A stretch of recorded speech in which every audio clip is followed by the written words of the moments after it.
Hello, hi, Namaskar, Jai Jagannath. Welcome back to my channel, A New Hope, guys.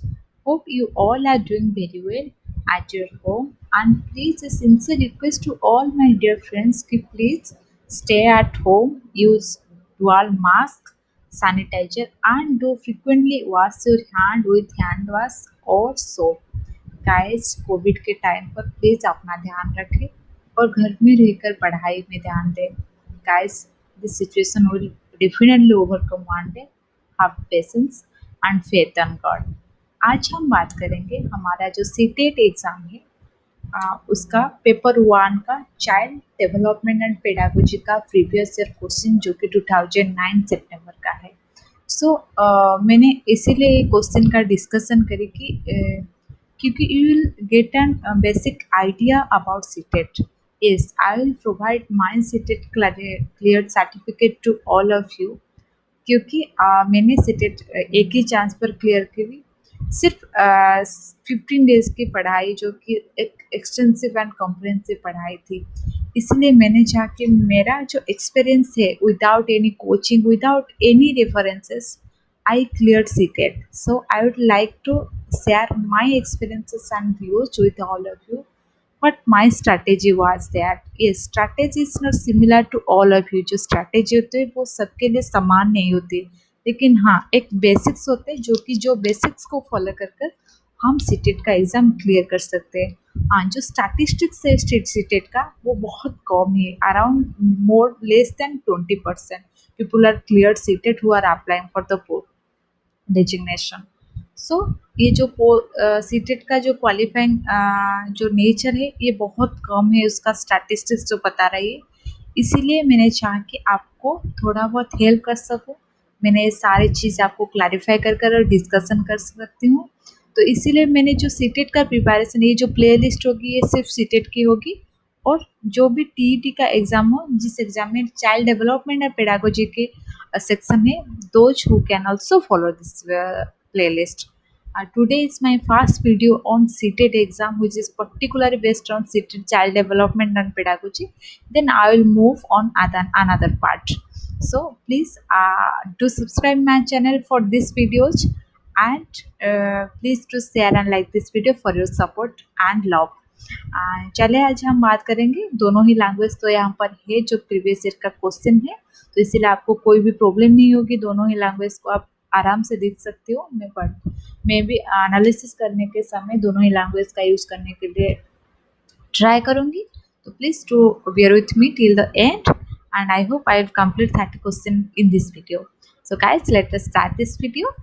The first question is that जो कि the most critical period of acquisition and development of language is which period of a child? जो कि चार ही period यहाँ पर है हमारे दी गई है ऑप्शन पर। भाषा को अर्जन के जो विकास होते हैं, जैसे कि किस दौरान हम भाषा को जानते हैं, डेवलपमेंट होते हैं हमारे भाषा की जानने के लिए सीखने के लिए जो चीज़ होते हैं, कौन सी वो अवधि है जो पीरियड है जो कि इस समय हम भाषा को जानते हैं?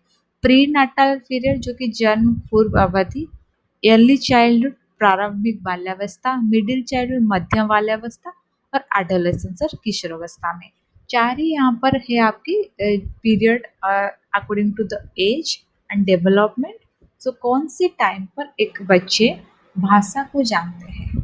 ठीक है, ऑप्शन नंबर ए बी 1 2 3 4, यहाँ पर हमारा जो ऑप्शन सही है वो है ऑप्शन नंबर 2, ईयरली चाइल्डहुड, जो कि हमारे प्रारंभिक बाल्यावस्था जो होते हैं वो हम भाषा को जो सीखने के लिए प्रक्रिया जो होते हैं, जो the process of acquisition of and development of language it started from most critical period वो जो होते हैं वो है ईयरली चाइल्डहुड। ठीक है, option number 2 is the correct answer for question number 1। Question number 2, which of the following is a stage of moral development proposed by Lawrence Kohlberg? जो Kohlberg होते हैं, हम जो सारे details theory after discussing the previous question, I think you will gate A knowledge about the what type of question you are asking in the CTET. Then I will definitely go with one by one unity discussion जो कि आपके लिए बहुत सरल और सहज होगी CTET को कंप्लीट करने के लिए। Which of the following is a stage of moral development proposed by Lawrence कोलवर के दौरान जो प्रपोज किए थे, तो स्टेज ऑफ मोरल डेवलपमेंट कौन सी थी? लैटेंसी स्टेज जो कि प्रसूति अवस्था हो, तो सोशल कंट्रैक्ट ओरिएंटेशन सामाजिक अनुबंध अधिविज्ञान सा हो, और कंक्रीट ऑपरेशनल स्टेज हो, और इंडस्ट्री वर्सेस इंफ्रारेटरी स्टेज। कौन सी चारों स्टेज में है जो कि मोरल डेवलपमेंट स्टेज है? ठीक है। Option number 2 is the correct answer, the social contract orientation जो कि सामाजिक अनुबंध है। ठीक है। Then question number 3, during classroom discussions a teacher often pays more attention to boys than girls. This is an example of what type of attitude जो है? कौन सी किस बिहेवियर ये समझाते हैं कि अगर एक टीचर क्लासरूम में बॉयज लोग को ज़्यादा अटेंशन दे रही है इन कंपैरिजन टू गर्ल्स, महिला से जो गर्ल्स होते बालिका को ज़्यादा अटेंशन नहीं देकर या समान अटेंशन नहीं देकर बालक और बालिका को एक सिर्फ बॉयज को ही अटेंशन दे रहे हैं, तो उनको हम क्या कहते हैं? Gender bias, gender identity, gender relevance और जेंडर कंस्टांसी। ठीक है। यहाँ पर जो ऑप्शन 4 है यहाँ पर क्या है? जैसे कि जेंडर पक्षपात, जेंडर संबद्धता और जेंडर पहचान और जेंडर समर्पता। यहाँ पर कौन सा ऑप्शन सही है? यहाँ पर option number A is the correct answer, gender bias. क्यों जेंडर बायस, जेंडर पक्षपात? Gender is a socio cultural construction, जैसे कि हमारे बायोलॉजिकल डिफरेंस और सेग्रीगेशन कैसे होता है मेल फीमेल की, मेल और फीमेल जो जानते हैं हमारे बायोलॉजिकल डिफरेंसेस जो होता है एक बच्चे में, उसके हिसाब से हम उसको मेल या फीमेल कहते हैं। लेकिन जेंडर क्या चीज़ है? Gender is a socio cultural construction जो कि हमारी सोसाइटी एंड कल्चर डिफाइन करते हैं किस बिहेवियर बच्चे और गर्ल्स के लिए, किस बिहेवियर बॉयज़ के लिए, कौन से काम गर्ल करेंगे, कौन से काम बॉयज़ करेंगे। तो इसीलिए ए है जेंडर बायसनेस। ठीक है। और gender stereotyping. Then option number 1 is the correct answer for question number 3. Which of the following is an effective strategy to reduce children's gender stereotyping and gender role conformity? जो कि कौन सी ये जो option चारों में है जो कि बता रहे हैं कि इज एन इफेक्टिव स्ट्रैटेजी, एक स्ट्रैटेजी है, एक भूमिका निर्वाह करते हैं कि जेंडर स्टेरियोटाइप को रिड्यूस करने के लिए, जैसे कि जेंडर इक्वालिटी लाए, बच्चे बालक और बालिका में कोई भी मतभेद ना करे, कोई भी पार्थक्य ना दिखे, वो सेम ही है। इस चीज़ को हम कौन से ऑप्शन यहाँ पर दर्शाता है या भूमिका निभाता है? डिस्कशन अबाउट जेंडर बायस, हम जेंडर का जो पक्षपात है उसके विषय में चर्चा कर कर। एम्फासाइजिंग जेंडर स्पेसिफिक रोल्स, कौन से जो जेंडर स्पेसिफिक रोल, जैसे कि एक हमारे सोसाइटी में क्या होता है, बहुत सारी सोसाइटी में girls can not go outside, ज़्यादा हंस नहीं सकते, छोटे कपड़े नहीं पहन सकते, बहुत सारे लिमिटेशंस होते हैं गर्ल्स के लिए। लेकिन in comparison to boys, boys का क्या जेंडर स्टेरियोटाइपिंग है? इफ़ ए बॉय क्राई, यदि एक बालक रो रहे हैं तो उसको क्या बता रहे हैं हम? अरे क्या लड़की की तरह रो रहे हो तुम। ओके। तो रोना धोना किसका काम है? लड़कियों का। ये है जेंडर स्टेरियोटाइपिंग। घर संभालना किसका काम है? लड़कियों का। ये जेंडर स्टेरियोटाइपिंग का टॉपिक। जैसे कि कॉमर्स का जो सब्जेक्ट होते हैं, बहुत सारे लोगों ने ये दिमाग में रखे थे, कॉमर्स और finance is related topic to और engineering is related topic to a boys topic या बॉयज डे। सो इसीलिए ये जो ये तो बहुत चेंजेस हो गया है अभी, लेकिन अभी भी कुछ सोसाइटी है, कम्युनिटी है, इसमें बहुत जेंडर स्टेरियोटाइपिंग है या जेंडर रोल कन्फर्मिटी है। तो इस जो चारों ऑप्शन यहाँ पर है, कौन से ऑप्शन वो भूमिका निर्वाह करता है कि वो जेंडर स्टेरियोटाइपिंग को रिड्यूस कर रही है? तो जेंडर सेग्रेगेटेड प्ले ग्रुप्स और जेंडर सेग्रेगेटेड सिटिंग अरेंजमेंट। कौन सी यहाँ पर ऑप्शन सही है?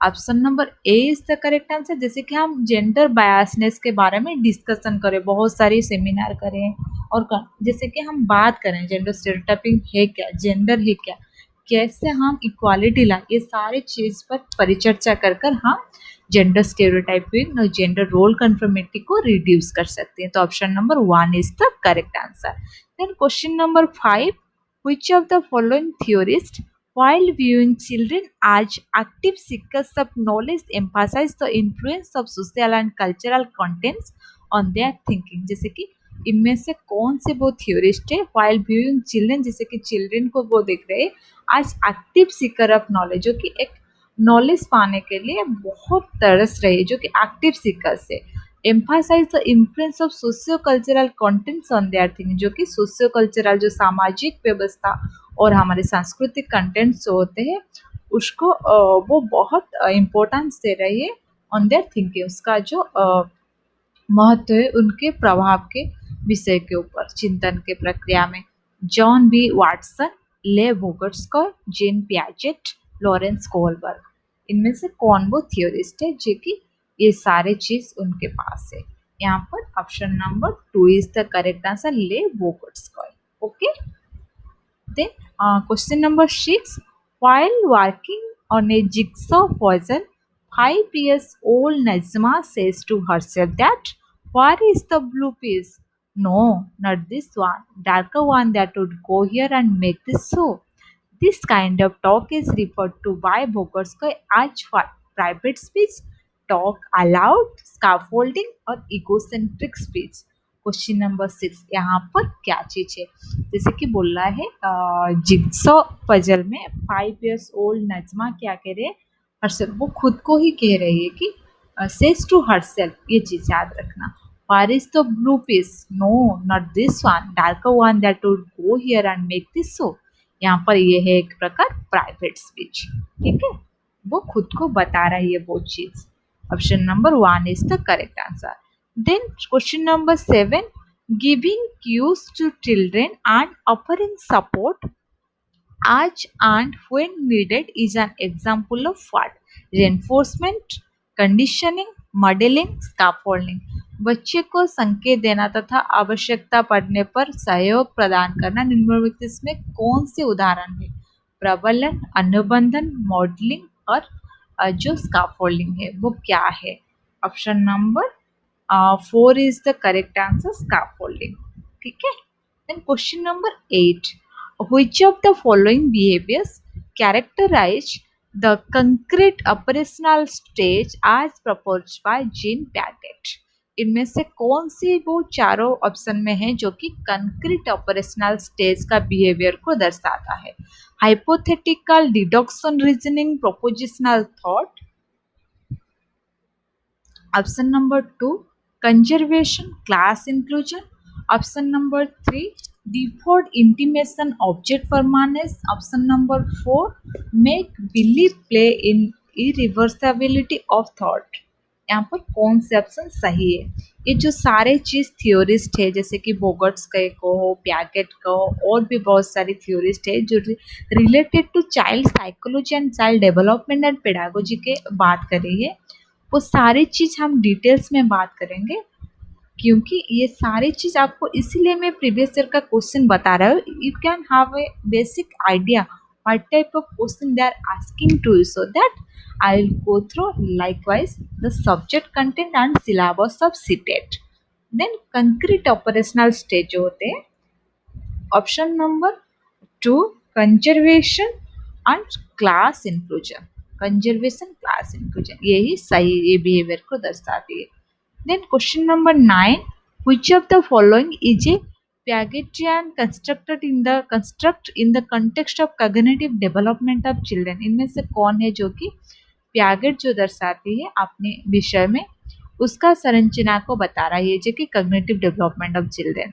Schemas, observational learning, conditioning, reinforcement, इससे कौन से ऑप्शन सही? Option number A is the correct answer, schemas. Okay, which of the following is an Piagetian construct? Schemata is an Piagetian construct in the context of cognitive development of children. Then question number 10. Primary objective of assessment should be assigning rank to student, जो कि प्राथमिक उद्देश्य जो होता है बच्चे के लिए आकलन करने के लिए, विद्यार्थी के लिए श्रेणी जो निश्चित करना है। Understanding children's clarity and confusion about related concept, जो भी कंसेप्ट है उसके बारे में चिल्ड्रंस का क्या क्लैरिटी है या क्या कंफ्यूजन है उसके बारे में समझना। Levelling students as per their score के अनुसार स्टूडेंट्स का हम श्रेणी आधार करना, या मार्किंग पास और fail in the report card, report card में हम पास और फेल वो मार्क करें। कौन है वो जो primary objective of assessment should be. Okay, यहाँ पर option number 2 is the correct answer, क्योंकि हम असेसमेंट इवैल्यूएशन करते क्यों, वो कौन सी चीज में स्ट्रेंथ है, वो कौन सी चीज का वीकनेसेस है, चिल्ड्रन का कंफ्यूजन कौन से सब्जेक्ट का है और क्लैरिटी किसमें ज्यादा है, वो चीज को हमको जानना है। उसके बाद हम जो रिपोर्ट लेवलिंग करेंगे या असाइनिंग करेंगे या कोई भी पास फेल के रिपोर्ट कार्ड में देंगे, वो बहुत पिछले चीजें अलग सी बात है। ये पहला चीज जो प्राइमरी ऑब्जेक्टिव क्या है, उसको समझना कि बच्चे कौन से कंसेप्ट को ज़्यादा अच्छे से पढ़ रही है, समझ रही है, जान रही है, और कौन किस सब्जेक्ट में किस कंसेप्ट में उसका कंफ्यूजन है, ठीक है, या कोई भी प्रॉब्लम है। Then question number 11, which of the following statement about intelligence is correct, इनमें से कौन सी स्टेटमेंट जो दिया गया है यहाँ पर चारों स्टेटमेंट, कौन सी स्टेटमेंट इंटेलिजेंस के बारे में जो है करेक्ट है, ठीक है, सही है। Intelligence is a fixed ability determine at the time of birth only, जो कि एक जन्म हो गया एक बच्चे उसी के समय जो भी एबिलिटी है उसका वो फिक्स्ड होते हैं intelligence. Intelligence can be accurately measured and determine by using standardise test, जो भी कोई स्टैंडर्डाइज टेस्ट है हमारी, उसके साथ इंटेलिजेंस जो कि हमारे बुद्धि और दक्षता की हम नाप सकते हैं, एक एग्जैक्ट फिगर बता सकते हैं। Intelligence is a unitary factor and single trend, ये एक एकात्मक कारक है जो कि एक विशेषक है उसका। इंटेलिजेंस ये multi dimensional and setup complex abilities, ये है कि हमारे कॉम्प्लेक्स एबिलिटीज है जो कि मल्टी डायमेंशन, एक ही डायमेंशन उसका नहीं है, जिसके हम कह नहीं सकते कि कोई बच्चे अच्छे नहीं पढ़ रहा है वो और इंटेलिजेंट नहीं है, हो सकती है वो और एक चीज़ में इंटेलिजेंट हो, जैसे कि पेंटिंग हो, एक्स्ट्रा करिकुलर कोई अदर एक्टिविटी जो डांस हो, किसी की चीज़ में भी हो सकती है। तो हम इंटेलिजेंस एक मल्टी डायमेंशनल है। तो यहाँ पर option number 4 is the correct answer, जो कि intelligence is multi dimensional and a set of complex abilities. Okay, fine. Then question number 12. Ruhi always think multiple solution to a problem, एक ही problem का वो मल्टीपल सोल्यूशन सोचते हैं। Many of which are original solution, जो कि बहुत सारी चीज ओरिजिनल सोल्यूशन होते हैं। Ruhi is displaying characteristics of an creative thinker, एक सृजनात्मक विचारक का जो कैरेक्टरिस्टिक्स है वो गुण है। कन्वर्जेंट थिंकर, अधिसरिक जो विचारक है। और रिजिड थिंकर, जो कि अत्यंत रिजिड हो। Ecocentric thinker, आत्मकेंद्रिक thinker. यहाँ पर option number A is the correct answer, जो कि एक सृजनात्मक थिंकर है, ठीक है, एक पॉजिटिव एटीट्यूड है। Then question number 13. In a situation of less participation of students belonging to a deprived group in teaching learning process, a teacher should do what? Ask, in a situation of less participation of student belonging a deprived, एक deprived group हो कोई भी, जैसे कि socio economical background हो, cultural background हो, कोई भी बैकग्राउंड को हो, वो लेस पार्टिसिपेटिव है, कोई भी चीज़ का इतना ज़्यादा वो ध्यान में नहीं रखता है, कोई शिक्षण प्रक्रिया में पार्टिसिपेट नहीं करता है, सहभागिता नहीं करती है। तो टीचर्स को क्या करना चाहिए उस दौरान? Ask the children to withdraw from the school, student को कहे कि वो स्कूल से चले जाए। Accept the situation as it is, ये सिचुएशन जैसे ही है वो उसको एक्सेप्ट करे, ग्रहण करे।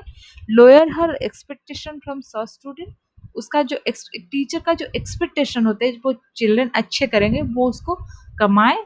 और reflect on our own teaching and find ways to improve students involvement, जो कि स्टूडेंट्स इन्वॉल्वमेंट में कैसे वो इन्वॉल्व कर पाए, वो टीचिंग लर्निंग प्रोसेस शिक्षण प्रक्रिया में स्टूडेंट को वो उसमें ध्यान दे। Option number 4 is the correct answer, जो कि यहाँ पर सही है कि टीचर का जो रिस्पॉन्सिबिलिटी है वो यही होना चाहिए, ठीक है। Then question number 14. In a inclusive classroom a teacher should individualized education plan. Okay, एक इंक्लूसिव क्लासरूम में टीचर को क्या करना चाहिए? Should not prepare, should occasionally prepare, should actively prepare, should discourage the preparation of. Okay, option number 3 is the correct answer, क्योंकि एक teacher जो है इन इंक्लूसिव क्लासरूम जो है a teacher should actively prepare individualised education plan. Inclusive education है क्या, वो एक वीडियो है, मैंने वीडियो सीरीज में जो है प्रिपरेशन सीरीज में मैंने उस वीडियो में इंक्लूसिव एजुकेशन के ऊपर डिटेल्स में बताया। Please to report this video और preparation series in my channel and you will get fine about inclusive classroom or inclusive education. So question number 15, the primary characteristics of children with dyslexia includes what? जैसे कि जो problem है वो problem है क्या? यहाँ पर attention deficit disorders, divergent thinking, fluency in reading, inability to read fluently, encouraging in repetitive locomotor actions. यहाँ पर हमारे कौन से सही है? जो कि पठन विफलता जो होते हैं बच्चे के प्राथमिक लक्षण क्या है? जो कि आ, आधार प्रभाव पढ़ने की अक्षमता और न्यून अवधान विकार, अब सारे चिंतन जैसे कि पढ़ने की धारा प्रभाविता, ये बहुत सारी चीज का प्रॉब्लम डायलेक्सिया से जुड़ी है। कौन से प्रॉब्लम सही है जो कि डायलेक्सिया को बता रहे हैं उसका कैरेक्टरिस्टिक से? यहाँ पर option number 3 is correct answer, जो कि इनएबिलिटी टू रीड फ्लुएंटली। एक छोटा सा ट्रिक है, मैं बता देती हूँ यहाँ पर आपको। अगर आपका कोई वर्ड आपका उसका इंग्लिश का मीनिंग पता नहीं है, दोज हु अंडरस्टैंड और कैन रीड हिंदी, जो कि हिंदी में जो जिसका कमांड है वो पढ़ सकती है, समझ सकती, they can report this things in Hindi. अगर कोई चीज़ आपको इंग्लिश में समझ में नहीं आ रही है, कोई गलत प्रॉब्लम हो रही है, तो यू कैन, यहाँ पर अगर आप क्वेश्चन में पढ़ो तो you can find the answer itself. Okay, तो क्वेश्चन नंबर 15 का आंसर है हमारे question option number 3, inability to read fluently. उसको जो वर्ड को दिखने के लिए बहुत प्रॉब्लम होते हैं, उल्टा दिखती है। ठीक है, ये इसके ऊपर भी एक फिल्म है, you can also watch this film of Aamir Khan. And then question number 16, the concept of inclusive education as advocated in the Right to Education Act 2009 is based on what? जो इंक्लूसिव एजुकेशन है हमारे शिक्षा अधिनियम 2009 का जो है उसका कौन किसके ऊपर वो आधारित है? The behaviourist principles, a sympathetic attitude towards disabled, a right-based humanistic perspectives, or a mainstreaming of the disabled or by offering them primary vocational education. Option number यहाँ पर कौन सा सही है? जो कि इंक्लूसिव एजुकेशन है क्या? जो कि it is related to differently abled people, to mainstreaming them, to providing them all the opportunity, not in a sympathetic way but in a empathetic way. हम हमको उसके जगह पर रखें, सोचे कि वो अगर हम वहाँ पर होंगे तो हमको क्या चाहिए आपके डेवलपमेंट के लिए, एजुकेशन के लिए। तो यहाँ पर कौन से ऑप्शन सही है जिसके ऊपर की इंक्लूसिव एजुकेशन का जो धारा है आर 2009 का राइट टू एजुकेशन में जो है एडवोकेट किया थी करी थी, कौन से ऊपर वो आधारित है? यहाँ पर ए राइट बेस्ड ह्यूमनिस्टिक पर्सपेक्टिव्स। ठीक है, option number 3 is the correct answer. Then question number 17. In the constructivist framework, learning is primarily based on what? Root memorization centered around reinforcement acquired through conditioning focused on the process of meaning making. Okay, option number C is the correct answer. The constructivist framework क्या होता है? Focus on process of meaning making, हम कैसे उसका प्रक्रिया का meaning making करें। ठीक है, then question number 18, naive theories that children construct about various phenomena. Okay, यहाँ पर कौन से ऑप्शन सही है? Should be ignored by the teacher, should be punished by the teacher, should be replaced by correct one through repetitive memorization, should be challenged by presenting counter evidence and examples. यहाँ पर option number 4 is the correct answer, जो कि है हमारी should be challenge by presenting counter evidence and example हम शुरू तैयार करें। Then question number 9, child centred pedagogy promotes what? Exclusive reliance on text book, giving primacy to children's experiences, जो कि बच्चे के अनुभव को वो प्राधान्य दे, रोट मेमोराइजेशन, हम कैसे याद करें उसको ध्यान दे, levelling and categorisation of student based on their ability के अनुसार हम उसका कैटेगराइजेशन करें। यहाँ पर कौन से ऑप्शन सही है? Option number 2 is the correct answer, जो कि चाइल्ड सेंटर जो होते हैं वो बच्चे को पहला स्टेप में रखते हैं, बच्चे ही, children is the first one who is giving importance to their ability and their experiences. Okay, and question number 19 का option number 2 is the correct answer. Question number 20, emotions and cognition are dash to each other, completely separate from each other, independent of each other, interwoven with each other, or not related to each other. जो हमारा emotion और cognition है, दोनों ही चीज किसके ऊपर आधारित है, कैसे वो संबंधित है. Option number 3 is the correct answer, जो कि इंटरवोवन विथ ईच अदर, सन्निहित है, वो इंटीग्रेटेड है.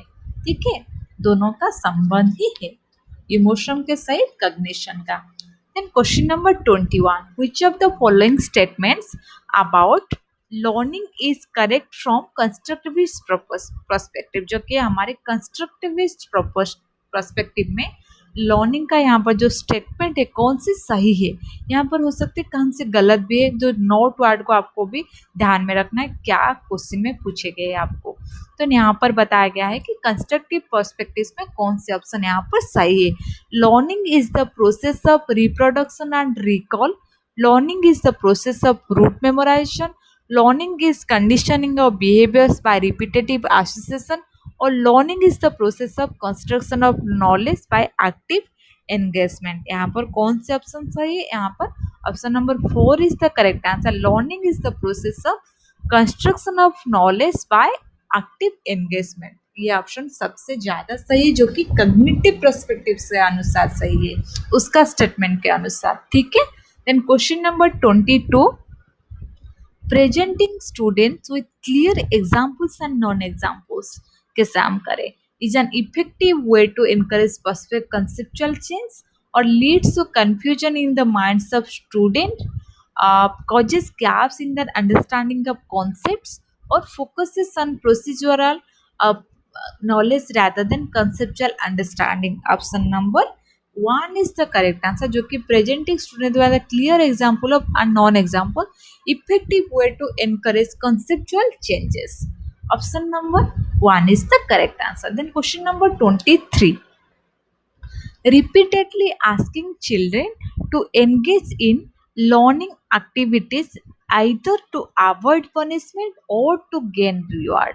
इनमें से जो है repeatedly asking children to engage in learning activities, जो है हम उसको बार बार कहें कि उसके वो ध्यान दे, उसका वो यूज करे, उसके पार्टिसिपेट करे, आइदर टू अवॉइड पनिशमेंट और टू गेन ए रिवार्ड. कौन से वो दो चीज में होते हैं. Option number 1 decreases extrinsic motivation, option number 2 increases intrinsic motivation, option number 3 would encourage children to focus on mastery rather than performance goals, option number 4 जो है decreases children's natural interest and curiosity involved in the learning. यहाँ पर option number कौन सा है, it decreases children's natural interest and curiosity involve in the learning. अगर हम बार बार कहें चिल्ड्रन को अवॉइड करने के लिए, पनिशमेंट को अवॉइड करो और गेन रिवार्ड को पाओ, कोई प्राइज जीत सको, इसीलिए आप एंगेज रहो लर्निंग एक्टिविटीज में, आप पार्टिसिपेट करो, वो क्या करते हैं, उसका रिजल्ट क्या होते हैं, डिक्रीजेस चिल्ड्रन नेचुरल इंटरेस्ट, जो उसका स्वाभाविक जो होता है, प्राकृतिक जो इंटरेस्ट होता है, इच्छा होते हैं, और क्यूरियोसिटी जो होते हैं, जानने के लिए जिज्ञासा जो होते हैं एक चीज़ के लिए, लर्निंग के लिए, वो चीज़ कम हो जाते हैं. ठीक है. Then question number 24, which of the following practices promote meaningful learning. Meaningful learning के लिए जो हमारे उसको प्रमोट करे, बढ़ावा दे रहे हैं. corporal punishment, cooperative learning environment, continuous and comprehensive evaluation, constant comparative evaluation. comprehensive and continuous evaluation के बारे में एक डिटेल इन डेप्थ वीडियो है इस चैनल में, जो कैंडिडेट और जो लोग देख रहे हैं, they can understand what is continuous and comprehensive evaluation. Those who are not yet watch this video, please do watch. You will get in-depth knowledge about continuous and comprehensive evaluation. What is it? What are the steps? Okay. यहाँ पर option number कौन सी सही है, उसको code के हिसाब से आपको बताना है. Option number 2 is the correct answer. 2i and 3i सही आंसर है. जो कर्पोरल पनिशमेंट सही नहीं है, कंस्टेंट कंपैरेटिव इवैल्यूएशन भी सही नहीं है. बट मीनिंगफुल लर्निंग के लिए क्या सही, कोऑपरेटिव लर्निंग एनवायरनमेंट, जो सहयोगात्मक अभिगम पर्यावरण हो, एनवायरनमेंट हो, परिवेश हो, या और भी एक चीज़ है कंटिन्यूस एंड सतत एवं समग्र मूल्यांकन जो है, comprehensive evaluation. 2 and 3 is correct answer. तो यहाँ पर option number 2 is the correct answer. ठीक है. And question number 25. How can teachers facilitate understanding of complex concepts in children? How can a teacher facilitate, एक शिक्षक कैसे facilitate करेगी understanding of complex concept in children? By delivering a lecture, एक lecture provide कर by organized competitive events, by repetitive mechanical drill, by providing opportunity and exploration and discussion. यहाँ पर कौन C option है आपकी सही? Option number 4 is the correct answer, जो कि by providing opportunity for exploration and discussion. Okay. एक विशेष परिचर्चा कर उसके ऊपर जो डीप कॉम्प्लेक्स कॉन्सेप्ट है हम बच्चे को समझा सकते हैं कि वो कॉम्प्लेक्स कॉन्सेप्ट को हम इजियर कर सकते हैं. Question number 26. A primary school teacher can encourage children to become effective problem solvers. कैसे वो एक प्राइमरी स्कूल टीचर कर सकते हैं? Offering materialistic reward for very small task, emphasizing only on procedural knowledge, diminishing and penalizing incorrect answer, encouraging children to make initiative, uh, intrusive guesses and take brainstorming on the same. हम कैसे कर सकते हैं? यहाँ पर option number 4 is the correct answer, जो कि है हम बच्चे को सहानुभूति जो कि अनुमान लगाए वो कुछ भी कर सकते हैं. वो लो ठीक हो, उसके ऊपर कोई भी पनिशमेंट नहीं है. ऐसे नहीं कर सकते हैं कि ये भूल हो जाएगी तो आपको पनिशमेंट मिले. नहीं, आप कुछ भी केस करो, सही है गलत है उसका आप ध्यान में ना रखो. ए से एनकरेज कर हम उसको एक प्रॉब्लम सॉल्वर बना सकते हैं एनकरेज कर. And question number 27. In which of the following periods does physical growth and development occur at a rapid pace? एक विकास का जो बुद्धि का एक गति होता है वो तीव्र होता है. कौन सी पीरियड में? इन्फांसी and early childhood and middle childhood and adolescent and adulthood. यहाँ पर option number 1 is the correct answer, जो कि इन्फांसी एंड अर्ली चाइल्डहुड में हमारे तीव्र विकास और बुद्धि होते हैं. Question number 28. Which of the following is not a principal of development? जो कि विकास का एक प्रिंसिपल नहीं है. डेवलपमेंट इज लाइफ लॉन्ग, ये है कि नहीं है?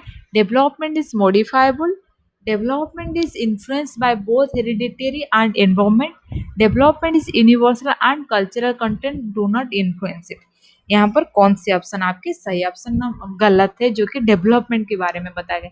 Option number 4 is the correct answer and which is not correct of the principle of development, जो कि डेवलपमेंट तो यूनिवर्सल है नहीं. Development is not similar to all places. What is development for you, this is not development for me. एक बच्चे के लिए development का मतलब जो है एक यंग एज के लिए वो डेवलपमेंट का मतलब नहीं हो सकती है. ठीक है, यूनिवर्सल नहीं है. अगर हाँ, यहाँ तो कल्चरल इन्फ्लुएंस भी डेवलपमेंट है, तो यहाँ पर क्या बताएगा? कल्चरल इन्फ्लुएंसेस नहीं है. तो option number 4 is the correct answer, जो कि डेवलपमेंट का प्रिंसिपल नहीं है. Then question number 29. The primary cause of individual variation is what? जो कि मैंने एक क्वेश्चन भी डाली थी हमारी प्रिपरेशन सीरीज में, जो कि टीचिंग पेडागोजी में थी. जो कि प्राइमरी कज इंडिविजुअल वेरिएशन जो होते हैं, बच्चे के विविधता जो होते हैं, वो प्राइमरी कज क्या है?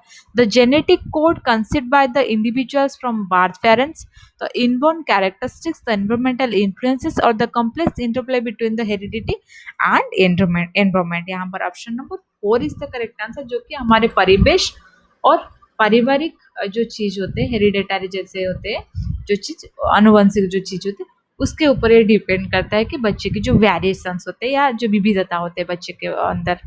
Question number 13 which is the last question for child pedagogy and development के ऊपर. Which of the following are examples of secondary socialising agency? Socialisation is a process of inculcation of culture, tradition, belief, profess modes into a children. एक बच्चे का socialisation process शुरू होता है कब? एक ओम्स फ्रॉम द मदर. जैसे कि हम एग्जाम्पल ले अभिमन्यु, जैसे कि चक्रव्यूह के बाद अर्जुन जब भी सुभद्रा को बता रही थी चक्रव्यूह के बाद, वो अभिमन्यु माँ के पेट में थी, तभी वो सुनी कि चक्रव्यूह को कैसे हम भेद कर सके. तभी वो एक एग्जाम्पल, ऐसे कि बहुत सारे एग्जाम्पल्स है हो सकते. आप कुछ भी एग्जाम्पल ले सकते हो. सोशलाइजेशन प्रोसेस चाहे हमारे ओम से शुरू होता है, डेथ तक एंड होता है हमारे. ठीक है, तो वो सोशलाइजेशन के प्रोसेस के बारे में मैं एक डिटेल का वीडियो बनाऊंगी आपको सहज और सरल करने के लिए प्रोसेस होते हैं क्या। फैमिली, जब भी हम एक बच्चे के बारे में बात करते हैं तो socialization process is the most and the foremost one, so you have to also focus on the socialization process. What do you mean by socialization process? Agency, types and related concept relating to socialization process. यहाँ पर हमारा question क्या है, जो कि secondary socialisation process का example है। Family and neighbourhood, family and media, school and media, media and neighbourhood. यहाँ पर आपका एजेंसी के बारे में है, तो यहाँ पर option number C is the correct answer और 3 इज द करेक्ट आंसर, जो कि school and media. Family is a primary socialization process, neighborhood is a primary socialization process, peer group is a primary socialization process, लेकिन school and media is the secondary socialization process, जो कि द्वितीयक सामाजिकरण का agencies है। तो यहाँ पर आपके खत्म होते हैं सारे 30 क्वेश्चन, जो कि 2019 सितंबर की थी हमारी सीटेट एग्जाम की पेपर 1 के लिए। तो आप अगर सीटेट के प्रिपरेशन कर रहे हो, then it is a very good news to all of you. Now I am going to starting तो सीटेट फॉर 2021 के लिए आपको मैं तैयार कर रही हूँ। तो please do enrol yourself in my channel by subscribing it with free of cost. You can get all the details, in-depth analysis of the each concept which is important for your CTET, and I assure you, you will get your CTET by 2021 with a preparation with a new hope. So guys, wish you all the best for your preparation for any kind of exam which is related to this. And I would like to request to all of you, please do subscribe my channel, share and like this video. Thank you. Have a nice day ahead.